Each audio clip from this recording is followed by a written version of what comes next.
किसी भी गलत एंगल से एकदम से मुंह बंद किया तो दांत का बेड़ा गर्क हो सकता है। अच्छा, आप कभी चबाते चबाते बोटी ना, कोई गोश्त की जो उसके अंदर एकदम से ना टूटी हुई कोई हड्डी भी रह जाती है, कोई नोक वाली कुछ, वो अंदर घुस भी जाती है, तो उससे बड़ी तकलीफ होती है। कुछ लोगों के तो दांत के बीच में आ जाती है और दांत अंदर से लगा हुआ दांत जो है ना बीच में से क्रैक करके पूरा टूट जाता है, उसके दो हिस्से अंदर से हो जाते हैं, वो भी बड़े तकलीफ देते हैं। अब इन सिचुएशंस में बंदा क्या करे?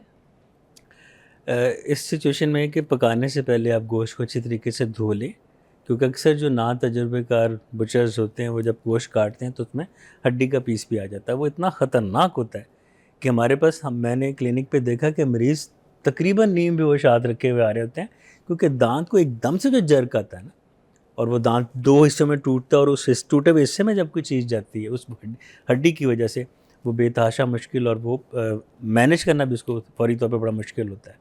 तो गोश्त को पकाने से पहले धो लें और अच्छी तरह तसल्ली कर लें कि उसमें क्रश्ड बोन ना हो, कोई चूरा ना हो, क्योंकि आप जब चबाने की कोशिश करते हैं तो दांत हड्डी चबाने के लिए तो नहीं है। किसी भी गलत एंगल से एकदम से मुंह बंद किया तो दांत का बेड़ा गर्क हो सकता है। इसके अलावा अगर दांत पे नहीं तो साइड पे गम में चुभ सकती है।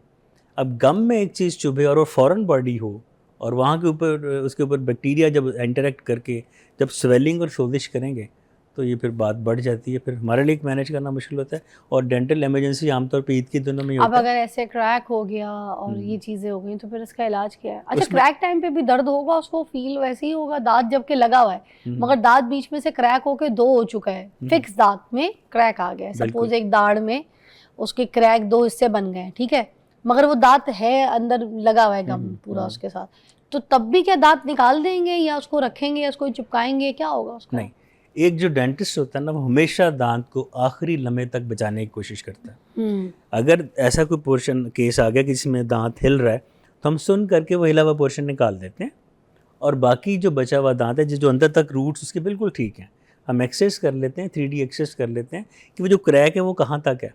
अगर तो क्रैक रूट्स तक आ गया फिर तो रूट तक आ जाता वो है, यार सॉरी इस हम हद दांत को तक निकाल सिचुएशन हो जाती है रूट तक? जी बिल्कुल। ये जो हम ये बाइट है ना, ये इतनी ज़्यादा फोर्स है कि ये जो फर्श कूटते हैं मिस्त्री, उससे ज़्यादा फोर्स हमारी इस बाइट में है। अगर वो किसी एंगल से वो क्रैक रूट तक चला गया फिर तो हम निकाल देते हैं, अदरवाइज हम 3D एक्सरे के बाद देखते हैं। अगर वो पोर्शन है उसको रिमूव किया, बाकी दांत का हमने रूट केनाल ट्रीटमेंट किया, उसकी बिल्डअप उसको किया कॉम्पोजिट के साथ, ये जो फिर उसके ऊपर हम कैप कर देते हैं तो दांत बच जाता है। Usually in majority of cases दांत बच जाता है।